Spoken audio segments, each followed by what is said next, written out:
Hey, what's up guys? Ryan here from ExtremeTerrain. Today I'm here with the ZAutomotive Tazer JL Lite programmer fitting your 2018 and up Jeep Wrangler JL. Now this is going to be for those of you that either plan on or have already modded their Wrangler and they're just looking for some adjustability with an easy to use programmer. Now after upgrading your Wrangler, it's necessary to adjust your vehicle's computer settings for proper operation and performance so you can enjoy the full benefits of those modifications. Now like I said, this thing has a ton of functionality and a few of those options are TPMS, allowing you to enable or disable, and as well as tire changes, tire size changes, axle ratios, as well as that low transfer case. And all this allows you to adjust your speedometer to accommodate for all of those changes. And with this, you also get a light show. You get 6 presets for the light shows, each one different than the other. You also get a cool down and a winch mode. The cool down mode is going to allow you to turn the fan on with the vehicle off, and the winch mode is going to raise RPMs for when you're winching. Now currently this is right around $220, which I think this is a great option to go with because it has a ton of functionality. It's going to do those functions that you need it to do.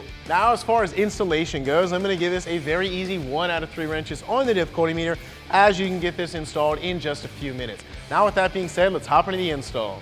Installation is going to be relatively simple. We do need to get under the dash because we have a bypass block that we need to plug into our OBD2 diagnostic plug. So we need to crawl under there, take a panel off, and then we'll need to unplug this plug so we can plug this new bypass in. So let's get under there and get started. So the panel that we need to remove is right below our steering wheel. It's going to be this panel right here. You're going to have 3 clips on both sides, 6 total. All you need to do is just firmly pull this out, and that whole panel will separate.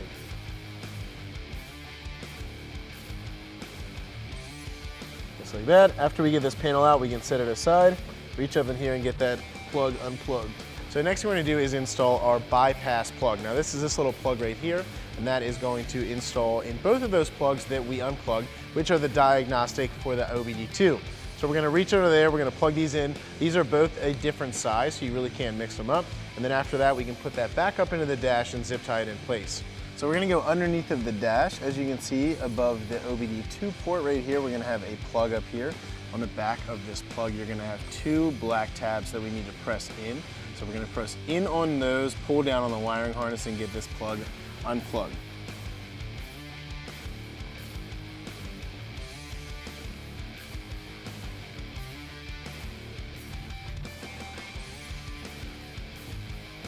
So the next thing we're going to do is plug this thing in. Now both of these plugs, they are 2 different sizes and they only fit in one way.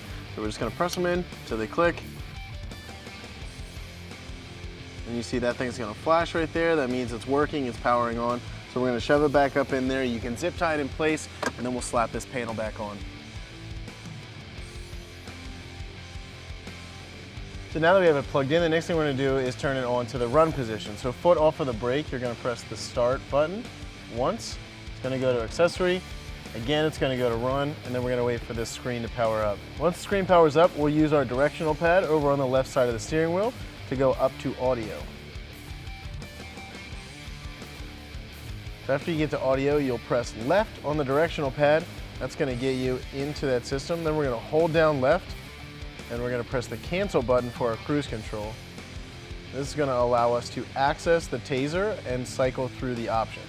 So we have light show, clear check engine lights, Mary. So Mary is what we want. Once you get to Mary, you're going to keep holding the left arrow, and we're going to press the cruise control button. So now what it's going to do is it's going to marry the device. You can see there's a countdown, and that's going to marry it to our vehicle. That way we can access the menu and change some of the parameters. Now to cycle through these menus, you're going to hold down that left arrow, and you're going to press cancel to cycle through. Performance is going to be tire and axle changes. TPMS, you can disable the TPMS, or you can set the PSI if you're running a mud terrain that's going to run lower PSI. And then we have a light show. There's a light show option. There's about 6 presets. You can clear check engine lights, which is a nice feature. Unmarry the device. There's performance for tire changes, axle ratios, low gear range, and as well as adjusting the PSI. So I'm not going to go too in-depth with the features of this device and showing you every in and out. However, I'm going to show you how to exactly use these buttons and choose some options. And let's go into performance. So performance, to access that, you're going to press the set button for the cruise control. Now you can see there's tire size, 32-inch tires. If you were to go with a 35 or a 37, if you wanted to change it to a taller tire size, you would press the up for the cruise control. And that's going to allow you to change it up to a 41-inch tire. So then if you wanted to set that, you would just press the set button, that cruise control option again. If you wanted to lower it back down, you press the negative, set, reduce, and then if you want to go back, you press reset.